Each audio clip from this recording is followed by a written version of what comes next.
et tu peux en être sûr.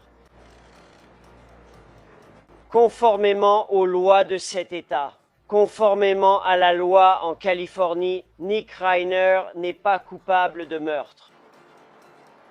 Imprime ça. Imprimer ces mots forts après que Nick Reiner soit apparu aujourd'hui au tribunal, accusé d'avoir tué ses parents, la légende du cinéma Rob Reiner et la mère de Nick, Michelle. Law and Crime était présent au tribunal et nous avons vu Nick Reiner pour la première fois depuis son arrestation le mois dernier. Le développement choc qui s'est produit dans la salle d'audience pourrait changer la trajectoire de la défense de Nick. Nous suivons l'affaire présentée par Law and Crime. Je suis Chris Stewart.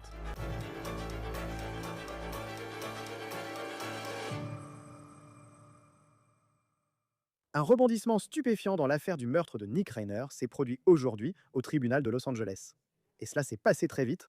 L'homme de 32 ans est accusé de 2 meurtres au premier degré, ceux de ses parents. Le célèbre réalisateur Rob Reiner et sa mère, la photographe et productrice Michelle Singer-Reiner. Tous deux ont été retrouvés morts dans leur maison de Brentwood à Los Angeles le 14 décembre.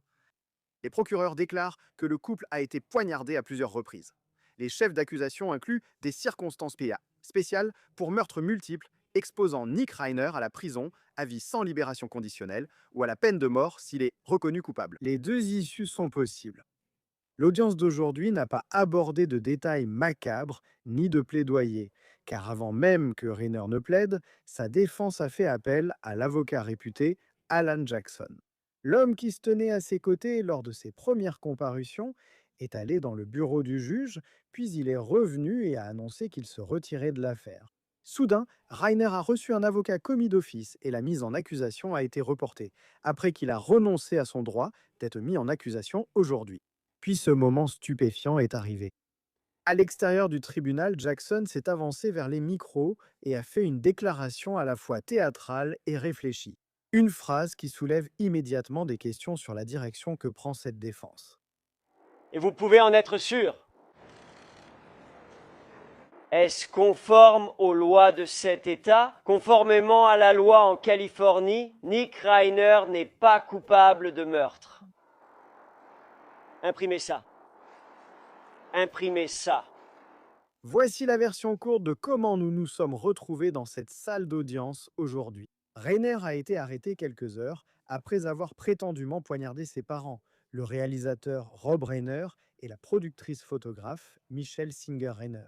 Il les aurait poignardés à plusieurs reprises à l'intérieur de la maison où ils vivaient depuis des décennies, dans le quartier de Brentwood à Los Angeles en décembre. Le lendemain, le procureur du district de Los Angeles a sévi.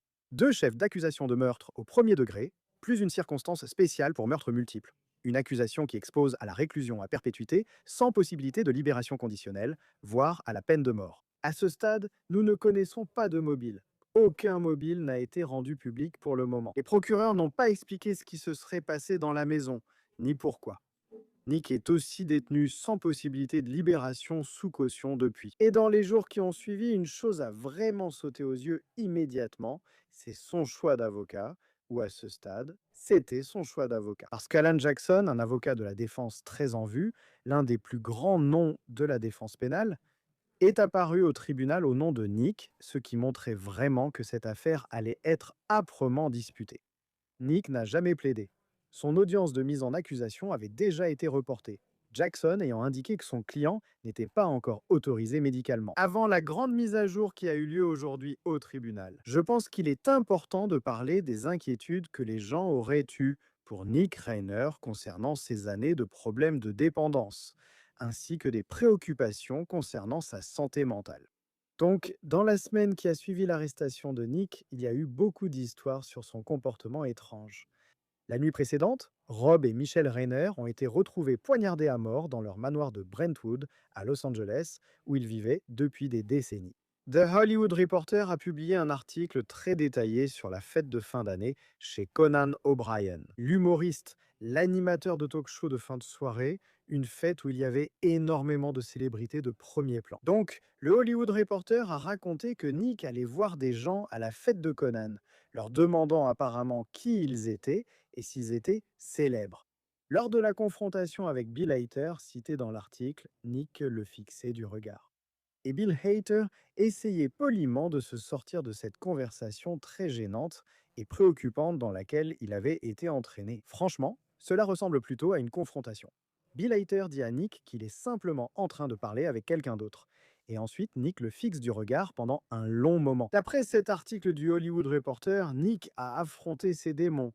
Il n'y a aucun doute là-dessus. Et en ce qui concerne les problèmes de dépendance, il a été ouvert sur les combats qu'il a menés depuis qu'il était très jeune, au moins depuis son adolescence. Il a évoqué dans des podcasts avoir fait de nombreuses cures de désintoxication et avoir été sans abri dans plusieurs États. Pendant son adolescence et peut-être jusqu'à la vingtaine, il a écrit un film intitulé Être Charlie. Sorti en 2015 et 2016, il était vaguement inspiré de sa vie. C'était l'histoire d'un homme luttant contre l'addiction à l'héroïne et l'itinérance. Et le film a été réalisé par l'un des réalisateurs les plus célèbres de tous les temps, le réalisateur derrière. Quand Harry rencontre Sally, réalisé par Rob Reiner, le père du réalisateur de Des Hommes d'honneur. Maintenant, quand on regarde ce film, il n'a pas les meilleures critiques sur Internet Movie Database pour être honnête. On pourrait voir que ce film que Rob a réalisé après avoir dirigé certains des plus grands films de tous les temps. C'était surtout un moyen de se rapprocher de son fils qui avait tant souffert, plus qu'une volonté de faire un nouveau classique hollywoodien. Ton enfant. Si ton enfant traverse des moments difficiles, tu sais, en tant que parent, ton principal rôle est de garder ton enfant en sécurité. Rob et Nick apparaissent ensemble pour promouvoir Être Charlie, il y a 10 ans, dans un extrait de la série Build America Online devenue virale sur YouTube. Toujours accessible sur YouTube, Nick et Rob évoquaient dans la presse avoir réalisé ce film ensemble et ce que cela signifiait pour leur relation. Il semble que c'était quelque chose de vraiment important pour eux de pouvoir travailler là-dessus ensemble maintenant. Après ce film, Nick ne semble pas avoir connu une grande carrière dans le jeu, l'écriture ou la réalisation. Mais il y a aussi des articles non seulement sur les problèmes de dépendance de Nick, mais récemment, Nick aurait été diagnostiqué avec un trouble de santé mentale très grave. TMZ a rapporté qu'après que Rob et Michelle Rayner ont été retrouvés morts, Nick avait été diagnostiqué schizophrène quelques semaines avant que ses parents ne soient assassinés. TMZ a déclaré avoir parlé à quelqu'un qui avait une connaissance directe de l'état de Nick en prison après son arrestation pour le meurtre présumé de ses parents. L'article disait que Nick était dans le brouillard à cause de son état de santé et des médicaments qu'il prenait. Et ce rapport indiquait qu'à ce stade, Nick n'était pas submergé par le chagrin. Et cela était basé sur ce que cet article décrivait comme étant l'état de santé mentale de Nick à ce moment-là. Après les meurtres présumés de ses parents, Nick serait allé dans un hôtel à Santa Monica, qui se trouve à environ 6 km de la maison de ses parents à Brentwood. Et il se serait enregistré dans un hôtel vers 4 heures du matin selon les médias. Et le lendemain, une scène terrifiante s'est produite parce que la chambre aurait été couverte de sang. C'est à ce moment-là que le personnel est entré pour préparer la chambre le lendemain.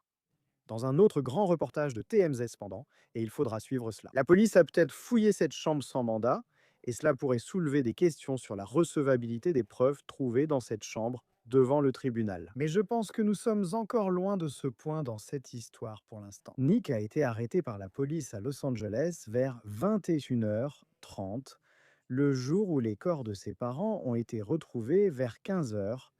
Nick a été retrouvé près du campus de l'Université de Californie du Sud, au centre-ville de Los Angeles, à environ 24 km de chez ses parents. NBC Los Angeles a été le premier à obtenir des vidéos de Nick, achetant apparemment une boisson sportive dans une supérette, puis traversant la rue où l'on peut voir la police arriver et l'arrêter. Et Nick est en détention depuis ce moment-là, et il va continuer à l'être même après sa comparution au tribunal aujourd'hui. Alors que nous continuons d'attendre qu'il soit mis en accusation et que nous continuons d'attendre qu'il plaide pour ces accusations très graves auxquelles il fait face, qu'il aurait tué sa mère et son père maintenant, que ce soit à cause de problèmes de dépendance ou s'il y a un mobile dont nous ne sommes pas au courant ou si c'est le résultat d'un trouble mental très sérieux. C'est quelque chose qu'il sera très important de surveiller à mesure que cette affaire progresse dans le système judiciaire du sud de la Californie. Maintenant, cela a préparé le terrain pour aujourd'hui à Los Angeles. Nick Reiner a de nouveau été amené devant le tribunal. Cette fois-ci, il devait enfin être mis en accusation. Mais avant cela, tout a changé. Jackson a demandé à voir le juge dans son bureau, puis il est revenu peu après dans la salle d'audience. Et voici comment cela s'est passé. Moi, au nom de Morton Jackson Quinn, et avec la compréhension et le consentement de M. Riner, je demande à retirer l'enregistrement de son avocat. Sur la base de la conversation que nous avons eue en chambre, l'explication fournie devant le tribunal en chambre, nous estimons que nous n'avons pas d'autre choix à ce stade que de retirer son avocat et de demander à être cru. Le bureau du défenseur public a été informé. Nous avons eu des conversations avec eux. Ils sont ici. Leur personnel est prêt à prendre la relève. Je comprends qu'ils sont prêts pour la nomination immédiatement, sur le champ. Le bureau du défenseur public, en effet. Donc, le tribunal va traiter l'affaire. Ce cabinet est relevé de ses fonctions en tant qu'avocat officiel et le tribunal nomme le bureau du défenseur public pour assurer la représentation. Monsieur Ryan, c'est votre avocat actuel, maître, pour tous les documents et papiers. Nous nous conformerons absolument à cela. La question a été réglée. Votre honneur. Il y a une ordonnance de protection émise par le tribunal concernant la gestion de la communication des pièces. Cette ordonnance reste en vigueur pour le moment.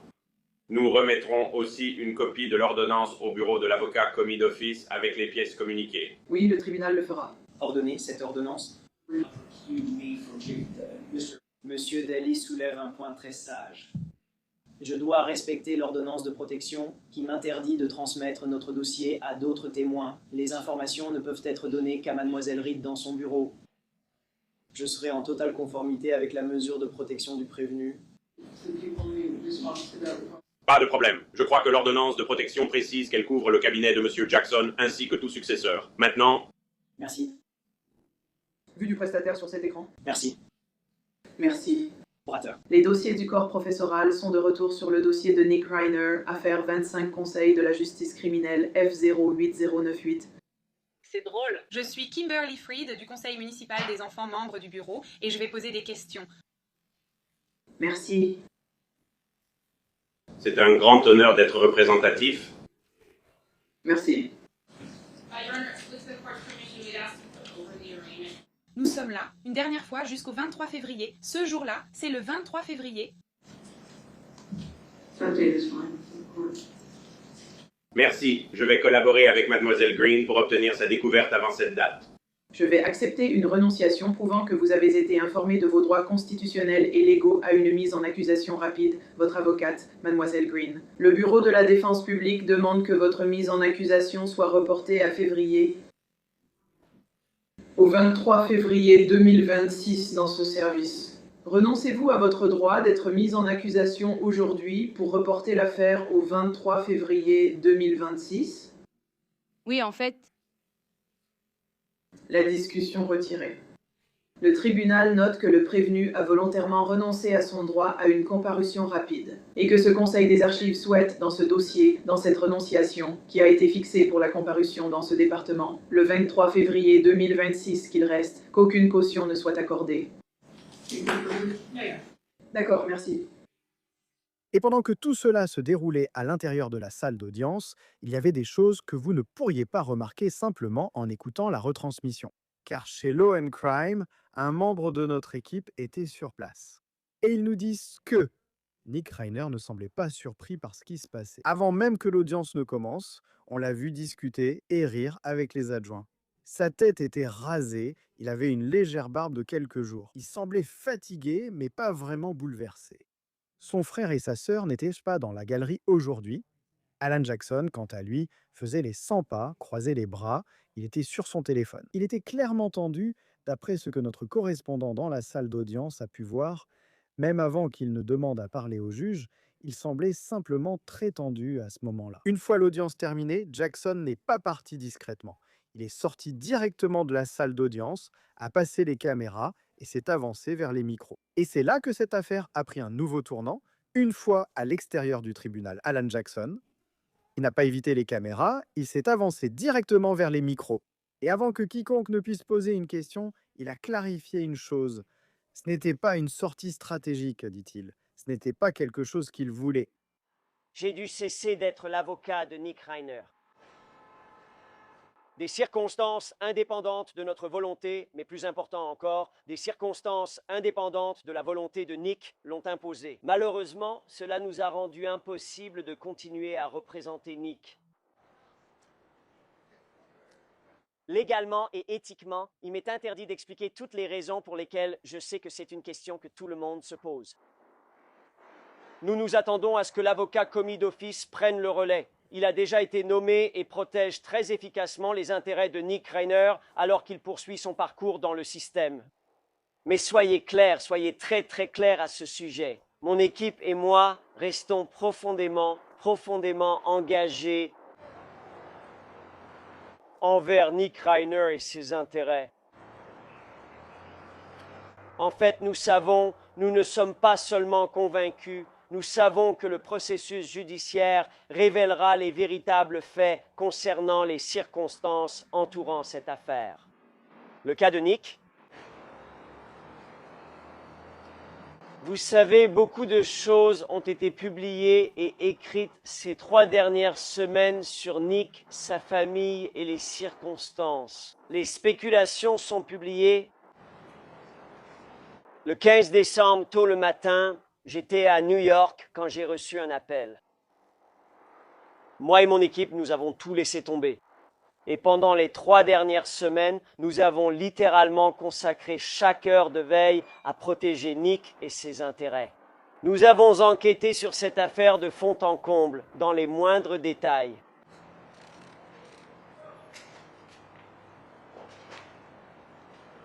Ce que nous avons appris,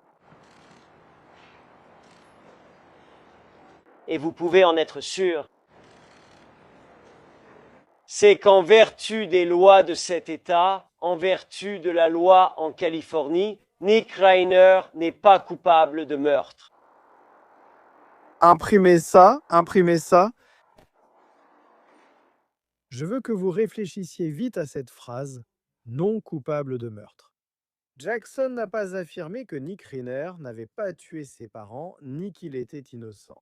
Conformément à la loi en Californie, Nick Reiner n'est pas coupable de meurtre et cette distinction est importante. Selon la loi californienne, une personne peut commettre un acte même mortel et ne pas être légalement coupable de meurtre. Si les procureurs ne prouvent pas l'intention, la malveillance ou la capacité, cela peut permettre des défenses comme la folie, l'incapacité mentale ou l'absence d'intention criminelle. Cependant, il est important de préciser que Jackson n'a pas spécifié laquelle, si tant est qu'il y en ait une de ces défenses, pourrait s'appliquer ici. Ce qu'il a dit, c'est que son équipe a enquêté sur cette affaire. Je cite de haut en bas, et ils sont partis en croyant que la loi elle-même change la façon dont cette affaire doit être considérée maintenant. Le procureur du comté de Los Angeles. Il s'est avancé lui-même jusqu'au podium et il a clairement indiqué que le bureau du procureur ne recule pas. Dans notre système de justice pénale, chaque prévenu a droit à un avocat qui défendra ardemment ses intérêts et le fera efficacement.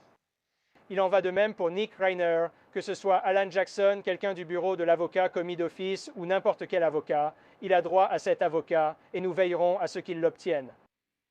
Deuxième point dans le processus avec cet avocat, nous veillerons à ce que le bureau du procureur fournisse à cet avocat la divulgation complète de tous les faits relatifs à cette situation particulière.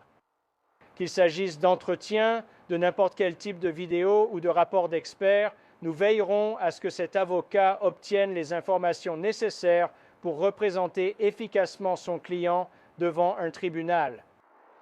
Et troisième point, nous sommes pleinement convaincus qu'un jury déclarera Nick Reiner coupable, au-delà de tout doute raisonnable, des meurtres brutaux de ses parents, Rob Reiner et Michelle Singer Reiner. Et qu'il le fera à l'unanimité. Merci beaucoup. Voilà la situation.